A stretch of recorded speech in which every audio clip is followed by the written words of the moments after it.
Yemen में Houthi विद्रोहियों के खिलाफ अमेरिकी सैन्य कार्रवाई तेज हो गई है, जिससे संगठन के नेतृत्व पर संकट के बादल मंडरा रहे हैं। वहीं एक्सपर्ट्स का मानना है कि अमेरिका हूती समूह के बड़े नेताओं को निशाना बना सकता है, जिससे वो सीधे संगठन की बैकबोन पर हमला कर सके। माना जा रहा है कि ऐसे हमलों से हूतियों के संगठन पर काफी प्रभाव पड़ सकता है। इसमें कोई शक नहीं है कि हूती नेताओं के मारने के लिए अमेरिका को नाको चने चबाने पड़ रहे हैं, क्योंकि इन सब को छिपाकर रखने वाला और दुश्मनों पर हमला करने वाला कोई और नहीं बल्कि हूती के सबसे बड़े लीडर यानी अब्दुल मलिक अल हूती का सबसे खास है।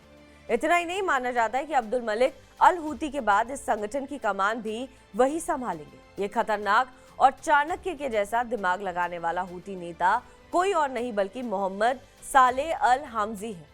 ये संगठन का एक छिपा हुआ लेकिन काफी प्रभावशाली नेता है।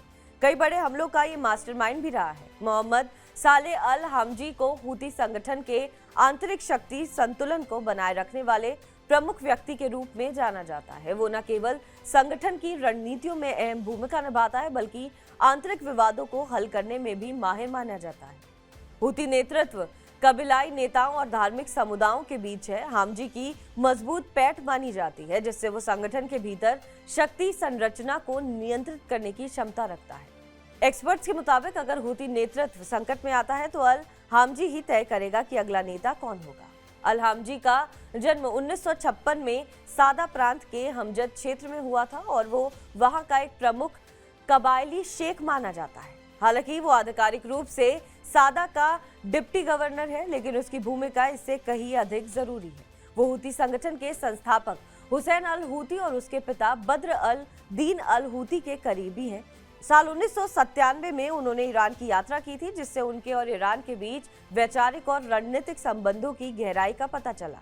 अल हामजी न केवल हूती संगठन के आंतरिक विवादों को हल करने के लिए एक विशेष कार्यालय का नेतृत्व करता है, बल्कि ये समूह के भीतर ऊंचे पदों पर बैठे नेताओं के बीच संघर्ष को नियंत्रित करने का भी काम करता है।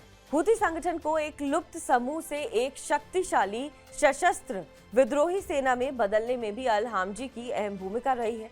हालांकि अंतर्राष्ट्रीय समुदाय हूती शासन को मान्यता नहीं देता, लेकिन संगठन ने यमन के कई हिस्सों पर नियंत्रण कर रखा है। हालांकि अगर अमेरिकी हवाई हमले हूती नेतृत्व को खत्म करने में सफल होते हैं तो हो सकता है कि अल हामजी खुद संगठन की कमान ना संभाले, लेकिन वो ये तय करने में महत्वपूर्ण भूमिका निभाएंगे कि अगला नेता कौन होगा। बहरहाल इस खबर पर आपका क्या कुछ कहना है, हमें कमेंट करके जरूर बताएं। बाकी देश और विदेश की तमाम बड़ी खबरों के लिए आप देखते रहें TV9 डिजिटल।